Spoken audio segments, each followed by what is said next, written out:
태평양 전쟁 말기, 일본은 전례 없는 가미카제 공격을 개시한다. 이는 미국이 이전까지 경험하지 못한 충격적인 전술이었다. 이로 인해 미국은 일본인의 독특한 사고방식과 행동을 분석할 필요성을 느끼게 된다. 1944년 워싱턴 DC, 미국 전시정보국 관계자가 루스 베네딕트를 방문한다.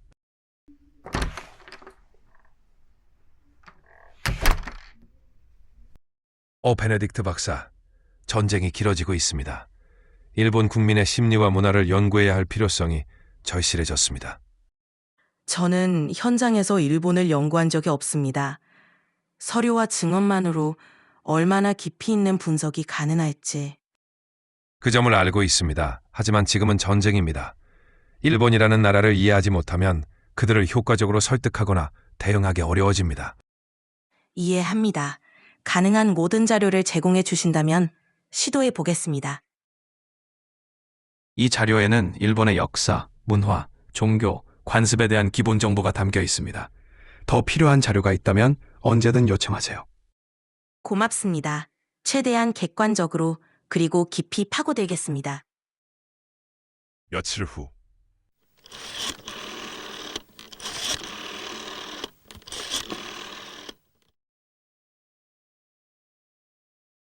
과장님, 혹시 영어 잘하는 일본인이 있으면 보내주실 수 있나요?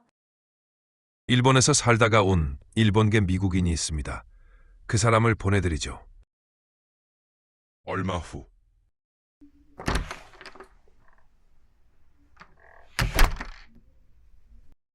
안녕하세요. 로부트 하시마입니다. 안녕하세요. 일본에서 살다 오셨다면서요?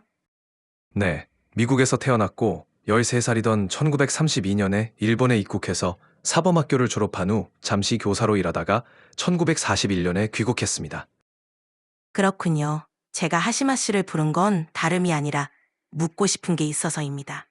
이 소설을 읽고 있는데 말이죠.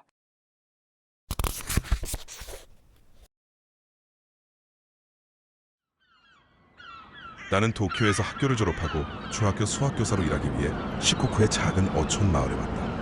별다른 계획 없이 선택했는데 이건 부모에게서 물려받은 무모한 성격이 자초한 일이었다. 아, 새로 오신 선생님이시군요. 잘 부탁드립니다. 어이, 자네가 새로운 교사인가? 하하하, 나중에 우리 집에 놀러 오게. 처음부터 반말하는 녀석의 집에 누가 놀러 가겠는가. 나는 그때부터 이 빡빡머리를 산바람이라 부르기로 했다. 이렇게 인사를 마친 뒤 숙소에 돌아와 낮잠을 자는데 산바람이 찾아왔다. 자네 계속 이런 여관에 있을 생각은 아니겠지? 내가 좋은 하숙집을 알아봐 줄 테니 옮기게. 다른 사람은 몰라도 내가 말하면 방을 구할 수 있을 걸세. 빨리 정하는 게 좋으니 오늘 가서 보고 내일 옮기도록 하게. 나는 빨리 정착하기 위해 산바람과 함께 집을 보러 갔다. 그 집은 변두리 언덕 중턱에 있어 한적한 곳이었다. 결국 내일 이사하기로 결정했다. 돌아오는 길에 산바람이 번화가에서 빙수를 사주었는데 처음엔 무례한 사람이라 생각했지만 이렇게 신경 써주는 걸 보니 나쁜 사람은 아닌 듯했다. 나중에 알고 보니 그는 학생들에게 가장 인기 있는 선생님이었다.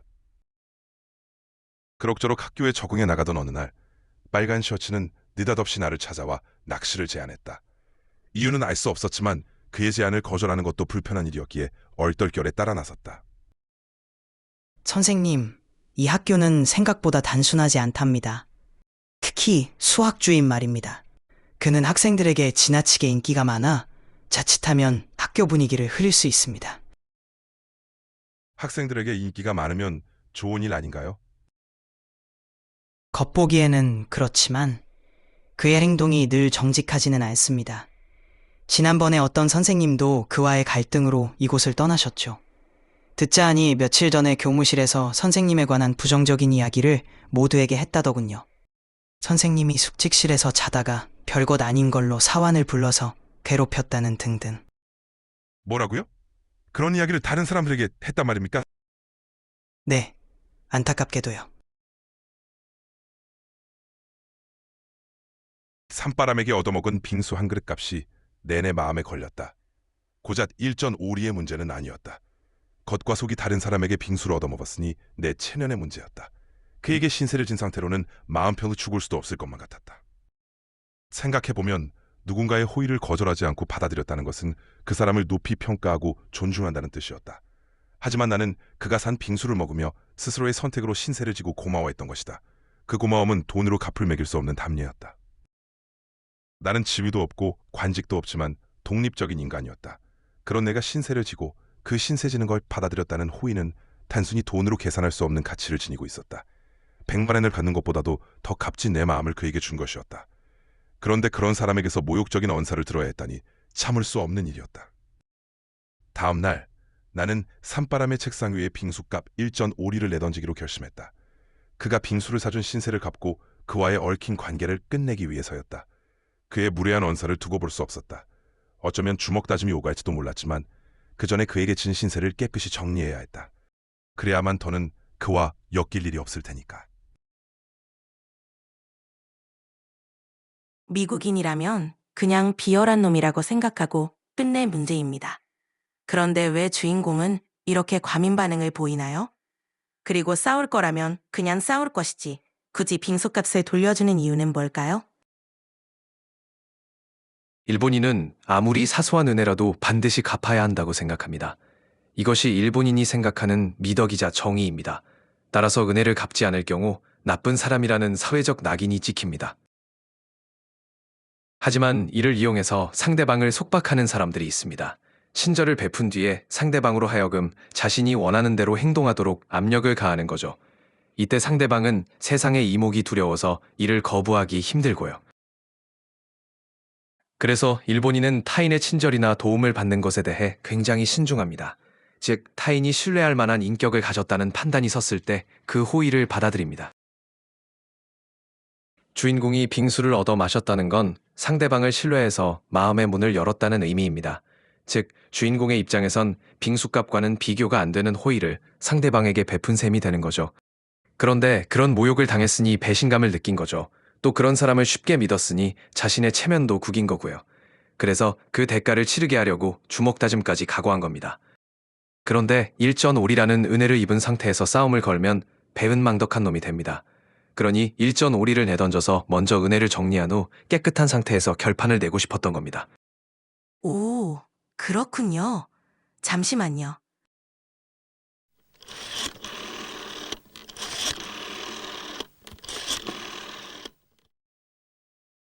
과장님, 하시마 씨와 계속 같이 일하고 싶습니다. 알겠습니다. 그렇게 하세요. 하시마 씨, 이 정도 일로 주인공처럼 반응하는 게 일본에선 흔한 일인가요? 흔하지 않습니다. 일본에서도 극단적인 사례입니다. 다만 주인공의 행동을 나쁘게 보는 사람은 없을 겁니다. 주먹 다짐까지 각오하는데도 나쁘게 안 본다고요? 네, 일본의 윤리체계는 받은 것은 반드시 갚아야 한다는 논리에서 출발합니다. 이 받은 것에는 모욕도 포함됩니다. 따라서 모욕을 되갚아주는 건 역시 일본에서는 미덕입니다. 보은과 복수가 별개의 개념이 아니란 얘긴가요? 네, 일본에서는 모두 정의의 영역에 속합니다. 이 소설의 주인공에 대해 일본 평론가들은 다이얼질이며 수정처럼 순수한 정의의 수호자라고 평한다. 하지만 미국인의 관점에서 보자면 그는 사소한 일에 대해 매우 민감하게 반응하는 사람으로서 미국에서는 사춘기 청소년 갱단이나 신경증 환자에게서나 볼 수 있는 기질을 가지고 있다. 물론 모든 일본인들이 주인공처럼 극단적으로 행동하는 것은 아니다. 일본인들도 이러한 태도를 극단적인 사례로 인식하고 있으며 다만 많은 사람들이 느슨하게 행동할 뿐이라고 생각한다. 그러나 일본인의 민감성을 보여주는 또 다른 사례가 있다. 화가 마키노 요시오의 자서전이다. 해당 부분을 살펴보자. 나는 아이치현의 한 시골 마을에서 지주의 막내 아들로 태어났다. 나는 따뜻한 가정 환경에서 사랑받으며 자랐지만 유년기 말미에 어머니가 세상을 떠났다. 그리고 얼마 지나지 않아 아버지가 파산하여 가문의 모든 재산을 팔아 빚을 갚아야 했고 그로 인해 가족은 뿔뿔이 흩어졌다.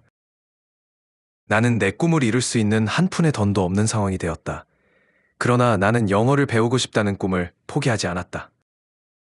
그래서 근처의 선교학교에 찾아가 자벽부로 일하며 영어를 배웠다.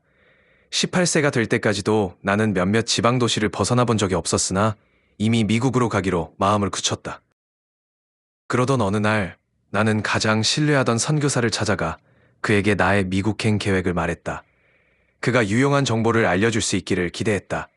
그러나 나의 기대는 무너졌다. 그는 깜짝 놀라며 이렇게 맺혔다.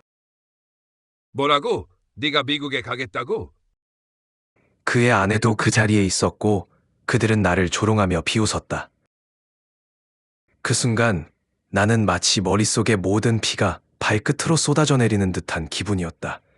나는 몇 초 동안 침묵한 채 가만히 서 있다가 그들에게 작별 인사도 하지 않은 채 내 방으로 돌아왔다.